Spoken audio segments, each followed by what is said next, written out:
Hey guys, JH and Mr. X. Okay, what we're going to do today is just go over some student intrinsic points of understanding. Now Mr. X has been hitting the ball really well. Yesterday was just an exhibition he put on here. It was just off the scale. But he's had some mental consternation about the way his club looks at address, and it's just creating conflict in his thinking. So we'll go over that today relative to what causes the consternation. All right, now you just set up as if you're going to hit the ball. And we're going to hit it to a tree. We've got a tree up here, guys, which we're going to use as a target. Now when he gets in position now. Okay, now when I look at Mr. X here, and I look at his golf club face here, and when he's been looking at his golf club face, his brain is going into poker machine reel activation, because he's seeing the club face pointing at this other tree over here, which is 30 yards or 40 yards to the right of the target tree. And he's saying, why is the club face open so much? I haven't got that much rotation on the shot. Now the reason the club face is open so much in that position is because he is pre-turned. And what happens, and I'll show you what happens here, guys. If I set up with the ball back here, and my shoulders are perfectly square. Now Mr. X can tell us that club face is pointing straight at the target. Absolutely dead at the target. But as soon as I go into pre-turn here, as soon as I go there, or if I was going from here and I took the club back to here in a conventional swing, club face is pointing 40 yards over there, as it does in the course of a backswing. And what I had to get across to Mr. X is that he is in, as soon as he gets here and he pre-cocks, he's into his backswing. So he's actually taken the club from dead square there to pre-turned, which is the club faces open to the arc of the golf swing. Now for some of you guys out there, if you're looking down at the ball and you're seeing the club face pointing way out there, don't worry about it, because it's supposed to look like that. If I had a conventional golf swing, guys, and the club face is here from a normal ball position, and I just turn to here, my club face is pointing over there because it's halfway through the backswing. If I go to here, it's pointing over there. But when I bring it back to here, it's pointing at the target. And exactly the same happens with the channel lock swing. So that's a very important part that we have to take into consideration and understand with the club face and what it does to your brain and your thinking.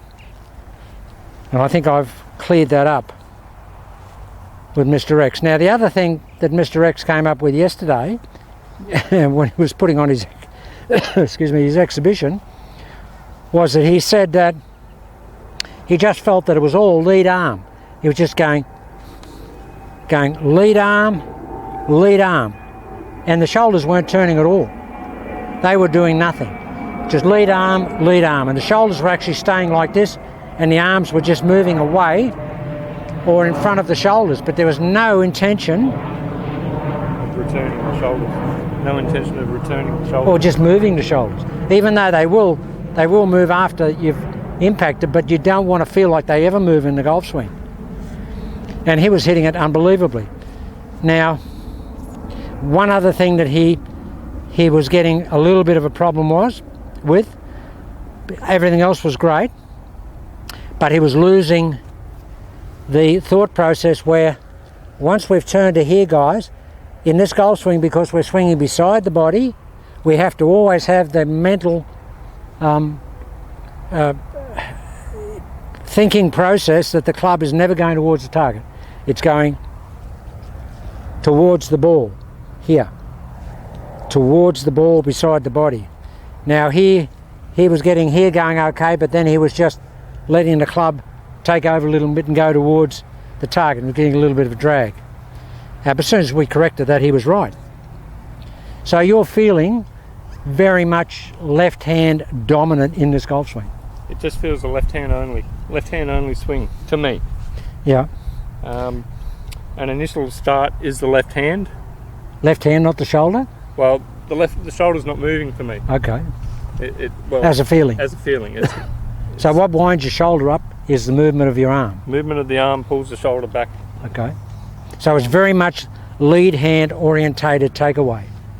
Yes. Which takes the rest of the And I'm forcing myself not to move anything forward on the way down. Feels like it just stays there. So you're feeling this weight going down this trail axis here, so that this what we call the trail fulcrum here, this is staying here, the pressure's going down there, and that left hand's pulling away from it. Like we're getting here, guys, and we're firing away from that. We're firing away from this trail axis here. That's what we want to feel. And that forces the trail foot into the ground, which is what I want to cultivate in this golf swing. Yeah, well, he was hitting the ball really good yesterday. He hasn't hit any shots today, and we've got a really hard left to right wind here. So I just hit a couple of warm-up shots up there. He's got a 6-iron here, guys. The tree up here at about 175. Left to right wind.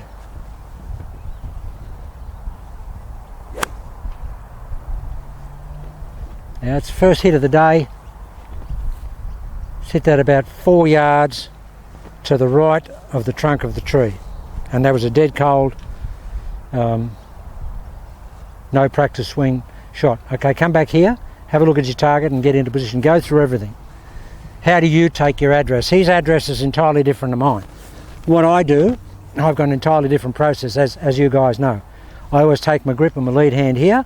I then bring it across into my right hand, and my right elbow gets on here.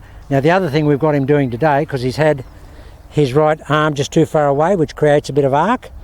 So I've got him in here, and he's just pushing that lead. Basically that lead arm and that lead hand just makes that elbow go around the rib cage, just like it's in a little track. Okay. Taking my aim. Yep. Now I have my hips turned the opposite way a little bit compared to most people. Yeah, he's very, very flexible, so he's open a lot, but as he comes around he squares them up. Now the shoulders are shut 30 degrees. And he's just nutted that, guys. Just absolutely nutted it straight at the tree. Oh, nearly hit the tree. Hit the tree, yeah. That tree's about this wide. So now the good thing about this, and I keep on about it because it's my baby, but the good thing with Mr. X is, and he's always, he's always been very inconsistent, always been able to, absolutely lather the ball, but we can never find it. But since he's been on channel lock, I mean, he comes up, he sets up the same every day, and you can see he's not going through anything. The protocol is just dictating repeatability, isn't it? Yep. You feel that? I do. I should say. Does that mean we're engaged? Okay, we'll try again. Okay, see your target. So As Mo Norman says, taste the target. My hips are turned towards the target slightly. That's beautiful.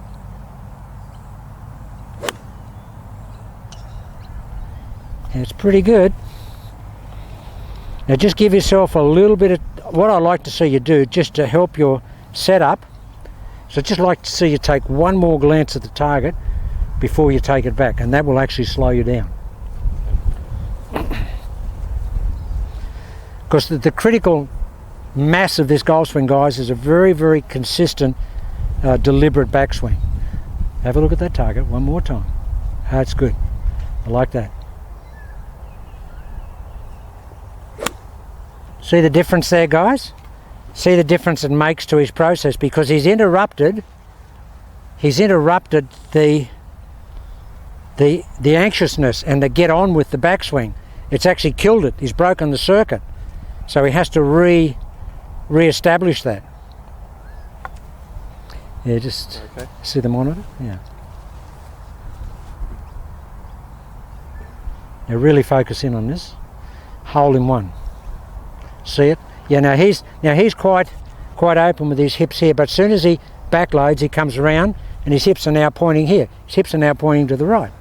But he's got his feet orientated differently. That's perfect. Oh, I call that Killer City right there. That's flying the tree. It's a long way. That's probably 185. Huh? That's crazy. Now he's pretty long. That's 185 metres. But he's got a lot of clubhead speed, not like the old geriatric JH. All right, come back here and go through the whole process. Tell me what you're doing. Just talk it up and talk up. I'm seeing the target, pointing my toes to the target, or my hips to the target. See this, guys? He's got a lot of torque in his ankles. A lot of torque in his ankles. Okay, I'm aiming well to the right of the target because I'm already pre-turned with my shoulders. But that's where I want to be with the swing. It feels like I'm swinging that way. Yep. Whereas my target is to the left of that. And I want to pull with my left hand. Oh, well, that could be the best shot I've ever seen you hit since you've been on Channel Lock. That is just monstered. How good was that? Hey? How good was that? You're only doing that because you know I can't do it. Go through the process again.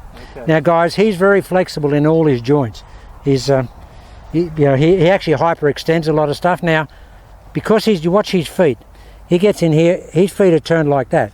Now, if I turn like that, that completely immobilises my hips. I can't turn my hips, and it almost pulls the cartilages out of my knees. But he's flexible there. And for you guys, maybe who are flexible there, that will create a lot more torque. See, he's here, his toes are pointing over there, and his hips are there. But as soon as he back cocks, his hips are square to closed. But he's got a lot of torque in his lower legs, which is really important. And this came about mainly because I was getting a little bit too flimsy with the hips in the Well, you were previous overturning. swing. You were overturning. I was turning too much. Yeah, he's very flexible and he can overturn. To rectify that, we've turned the hips away from... For you, yeah. For me. Yeah, we've just created a bit of torque, which acts as a brake on overturning. That's really good. That looks really good. Now, guys, if you look at him, that's a great shot. If you look at him, he's the perfect model for Channel Lock because he sets up mechanically perfect. Just set up on the ball. He's got the perfect 5 o'clock nose. He's got the shutdown. Everything's back here. Watch this and look at the ball position. Now he is perfect. Shoulders are pointing over here. Club face is pointing over here because he's into the turn. But look at this. He's got lots of. Look at the bill of his cap here. Bill of the cap's way behind the golf ball. That's almost a 7 o'clock nose. You see, that's just ball rolled off. Did it? Oh. But I mean, that's amazing. I mean, even though you mishit that slightly, I mean, that's just one bounce into the tree. So that's what shows. Yeah, the grass here is really long, guys. They were supposed to mow this for us.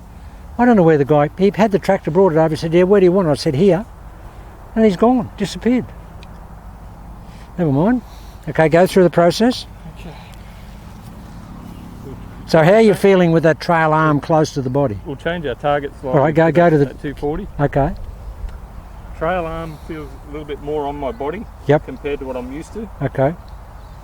Well, it looks more like than what you do normally. Yeah, that's good orientation there. I like that. Whoa. Sweet off the club, wasn't it? Yeah. Gee, that's in the air a long time. I think against the wind a little bit. Yeah. See what happens.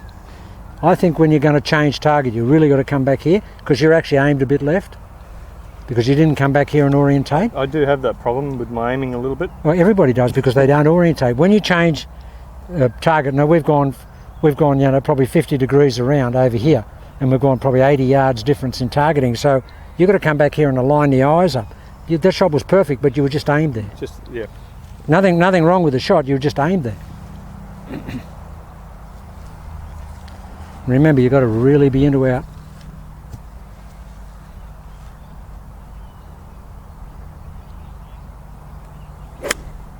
Oh, That's on it. See, that's going right at the 240 side. Yeah, so the first one I just allowed myself to think that I was aiming there, but I Yeah. wasn't actually No, aiming. clearly. Well, the mechanics of this dictate that the ball's going to go where you aim it. See, coming from conventional swing to this, I'm still trying to get over the fact that the club is pointing away from the target As a look. as a feel, as a look. But once you take the track the club along that line, it will come back to square the club up to the target. All right, we'll just reinforce this in your own mind. Set up as if you're going to hit a shot conventionally. Been a long time. It'll feel horrible, Been a long but time. just set up if you're going to hit it conventionally, right? Okay, now we've got the club pointing at the target. Now I just want you to swing the club a little bit back in the swing. Okay, where's the face now is pointing over here because he's into his turn. Yep. And that's no different to channel lock. This orientation here with the shoulders is the pre-turn, so the club has to point over there. So nothing unusual is happening in the mechanics, it's just that we're doing it. We don't do that in a conventional golf swing. And you have to just take that on board in terms of your understanding. See if you can get up to that. You won't get to that 240 because from here it's about Close, yeah. 200. oh yeah, but probably 210.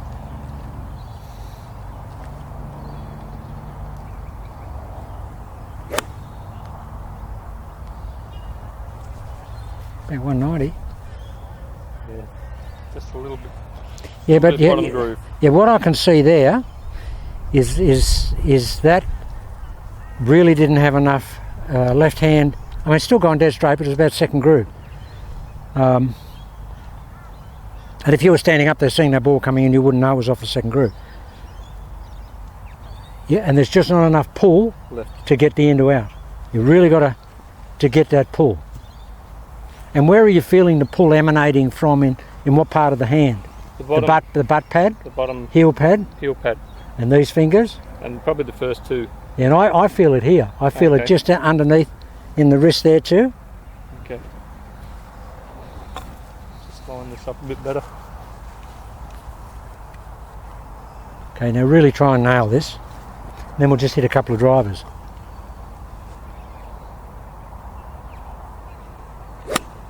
Perfect golf shot. That's going to knock them.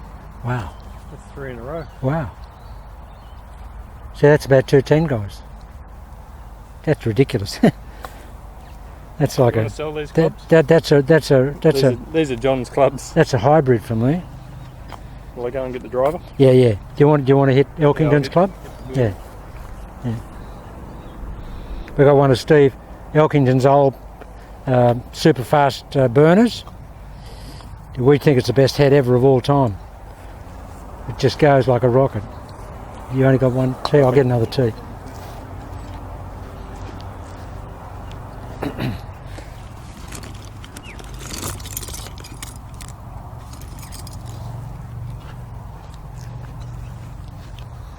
I just aim it at the big tree.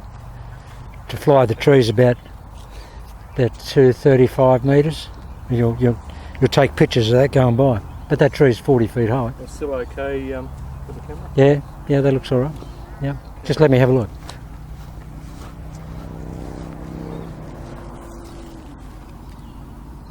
Yeah, perfect. Perfect.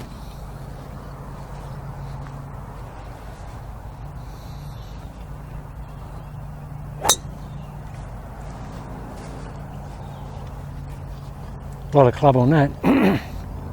Now the only problem we have, that was miles. Only problem we got with this driver, because we like to hit it, but it's only, That's It- 7 degrees of water. yeah, it's an 8.5, but it's only about 7.8. And when we play it back here, it's about 4. So it's not the sort of club you should be playing off the back foot, but he likes to hit it.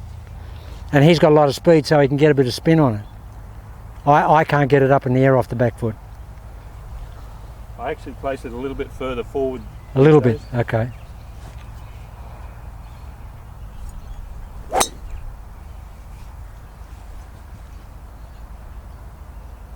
Just Just not pulling enough left. yep.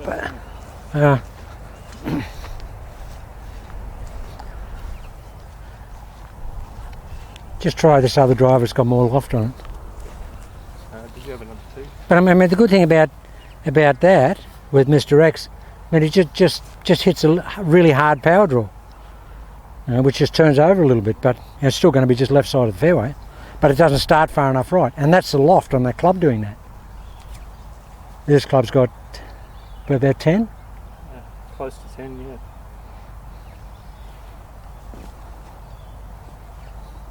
yeah. You just smooth it and really pull. Oh, that's just flying the trees, taking pictures. Click, click, click, click, click, click, click, click, click, click. That's out of the range, isn't it? That's out of the range. That's gone past. That's out. The cow paddock. It's at the back fence. Here, we've just flown that straight through the back fence. That was a perfect shot, that. Much easier to hit this this driver. Much easier. Oh yeah. Okay. So we get our target. That was just a beautiful shot. See it?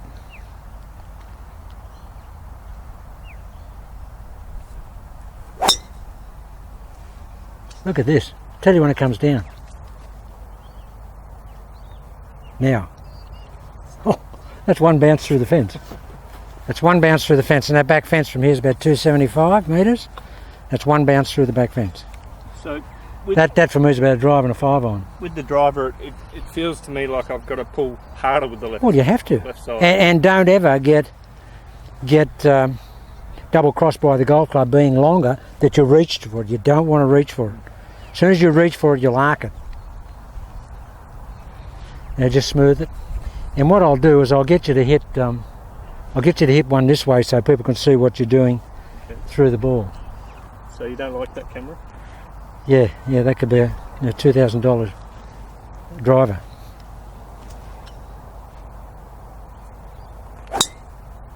That's right over the tree. Click, click, click, click, click, click, click. I can't believe how far that's going. Did that go over the fence before? Yeah, flew the fence again. So that's about 280 with a range ball. But that time I pulled a lot harder with the left side. And that's the key to the whole swing, I think, is the left side back, left side through. Yeah. Well, that's what you were doing yesterday. Yeah. And he felt, guys, do that again. He just felt like this was happening. Like it stayed there. Yeah.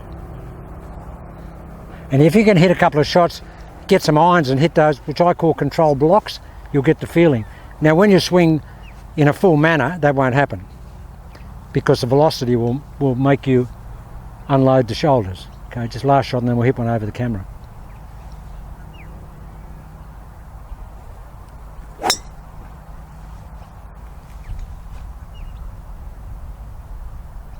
Wow, that's running.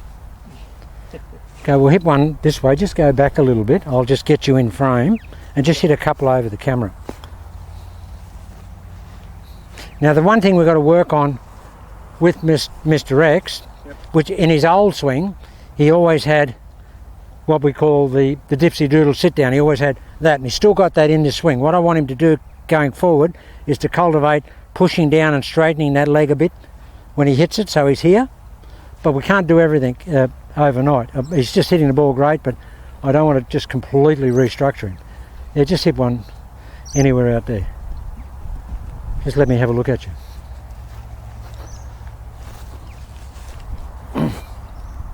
And no, I'm not going to stand here. Yeah. Is that still in the shot? Yeah, no, that's okay. Go that way. No, that's okay.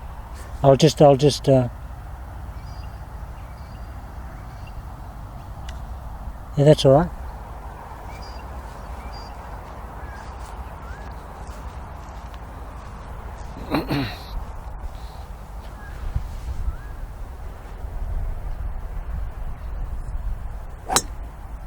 I knew you'd do that.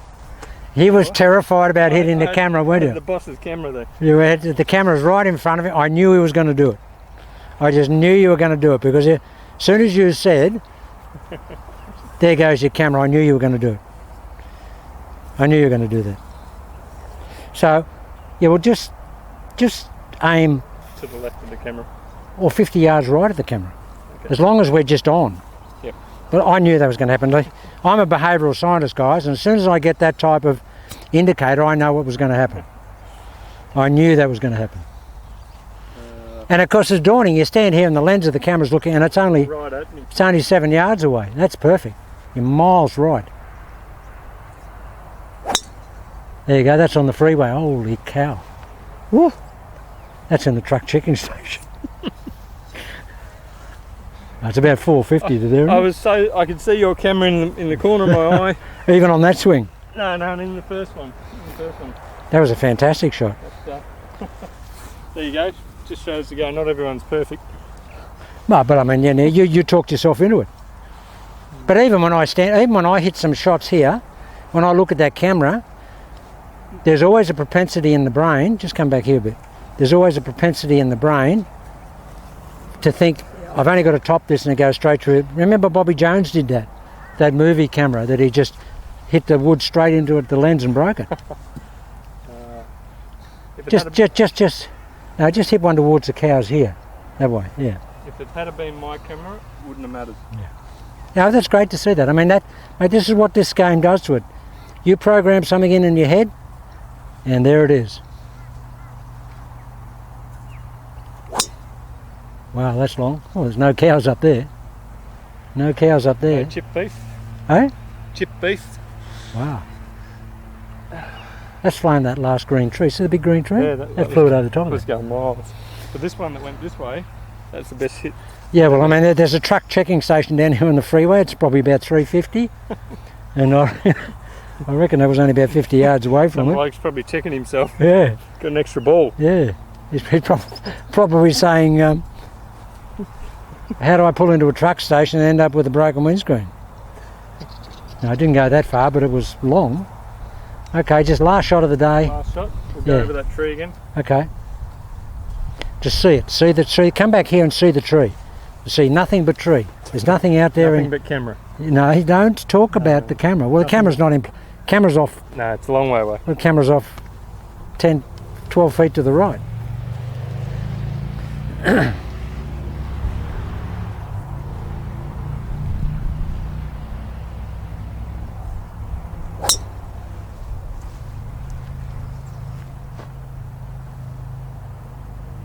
Wow. Huh? I think I hit that cow. But I could have been a little bit more... That's a Titleist branded cow. I felt I was a little bit out from the body too much there with the right hand that time. Okay. All right, guys, that was just Mr. X in situ doing a lesson, long lesson, but this is what we do. And you saw it in the raw here, and you can see how the brain can control what we do. You are what you think you are. Mo Norman's famous line, you are what you think you are. You'll do what you think you'll do. And we saw that graphically illustrated. When I was behind the camera, I was actually going to whisper, I'll bet he hits this along the ground. But I thought you might have heard me. Okay, guys, that's Mr. X in the raw with a few modifications. Thanks for that.